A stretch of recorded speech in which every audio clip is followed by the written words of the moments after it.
조갑제 TV 시청자 여러분 안녕하십니까? 2023년 11월 15일 오후 5시 14분입니다. 이준석 전 국민의힘 대표를 싫어하든 좋아하든 하나 사실로서 확인되는 것은 있습니다. 이준석 전 대표는 정치적 천재입니다. 정치 천재입니다. 정치적 감각이 뛰어납니다. 몇 가지 예가 있습니다. 윤핵관이라는 말을 만들어냈습니다. 요사이 윤핵관으로 지목된 사람들이 아주 곤혹을 치르고 있습니다. 세대 포위론이라는 전략을 만들어냈습니다. 드디어 지난 대선 때 세대 포위가 되었습니다. 2030 그리고 60, 70 그 이후 세대가 손을 잡고 가운데 40, 50 세대를 압박하는 전체적인 구도를 만드는데 상당한 역할을 했습니다. 그래서 윤석열 대통령이 당선되었다고 보는 사람들이 많습니다. 또 지난 강서구 구청장 보궐선거에서 여당 후보가 18%포인트 차이로 질 것이다라고 했는데 딱 정확하게 맞췄습니다. 그런데 또 오늘 예언을 하나 하고 나섰습니다. 인요한 위원장이 중진과 윤핵관을 압박하는 모양새의 이유는 한동훈 법무장관 앞에 카핏을 깔려고 하는 것 아니냐라고 이야기를 했습니다.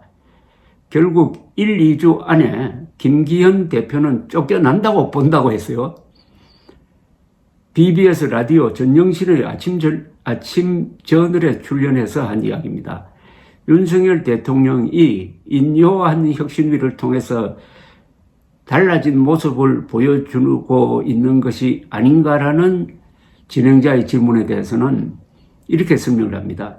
인요한 위원장이 지금 윤 대통령에 대한 비판을 절대 하지 못하는 것, 그리고 이철규 의원에 대해 좋은 사람이라고 평가하는 것을 보았을 때 인 위원장이 누구의 정치적 견해를 대변하는지가 명확하다 라고 했습니다. 진행자가 그러면 윤 대통령이냐 라고 물으니까 그렇다고 했습니다.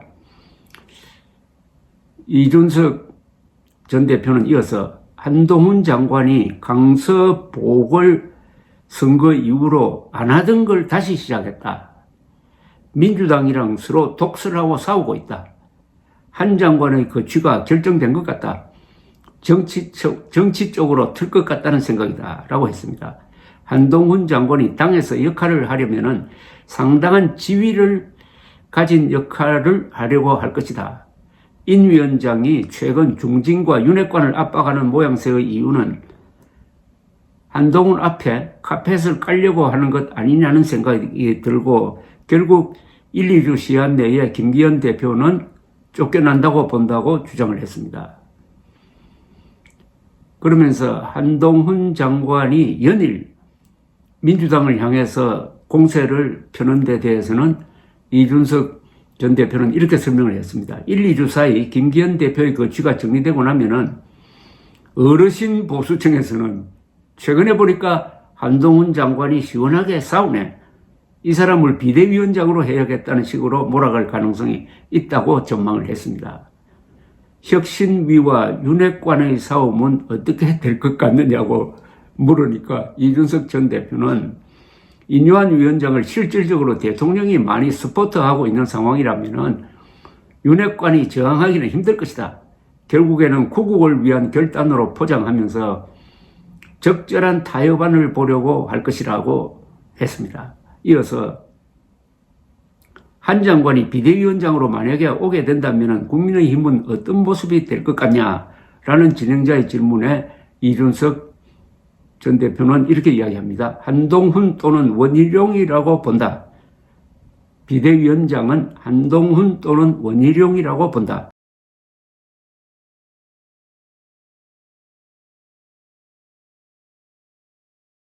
그 두 분이 과연 윤 대통령과 다른 비전을 보여줄 수 있을까라고 반문을 했습니다.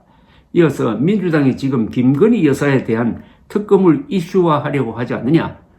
그 이후에 아마도 등판하려고 하지 않을까.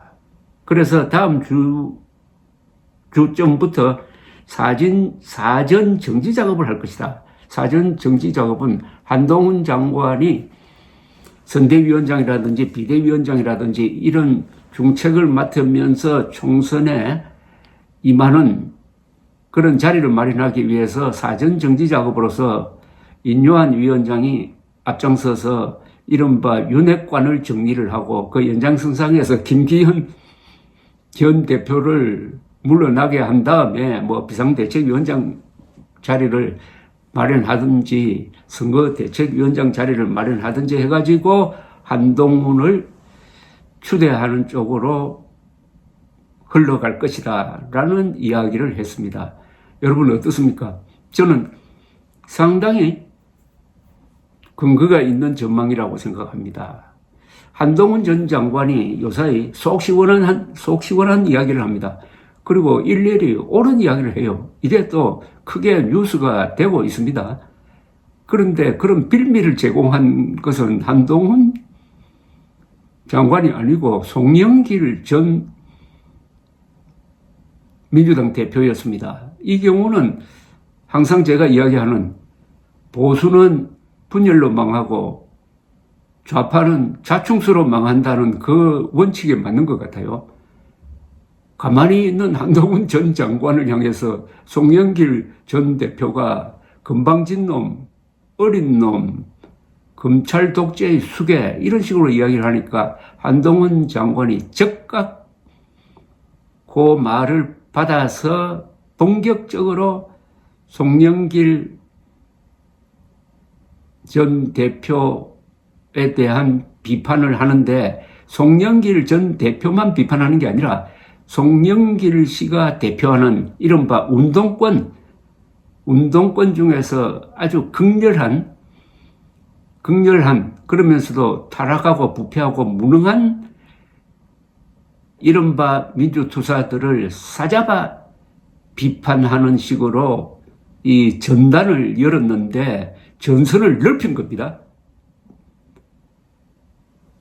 그런데 여기서 그치지 않고 어제는 또 한동훈 장관이 정치적 발언을 했습니다. 자꾸 민주당이 국회를 장악했다고 해가지고 검사도 탄핵하고 검찰총장도 탄핵한다고 하고 방통위원장도 탄핵한다고 하고 이렇게 나오면은 우리도 가만히 있을 수가 없다라는 식의 이야기를 했습니다. 즉 헌법 제8조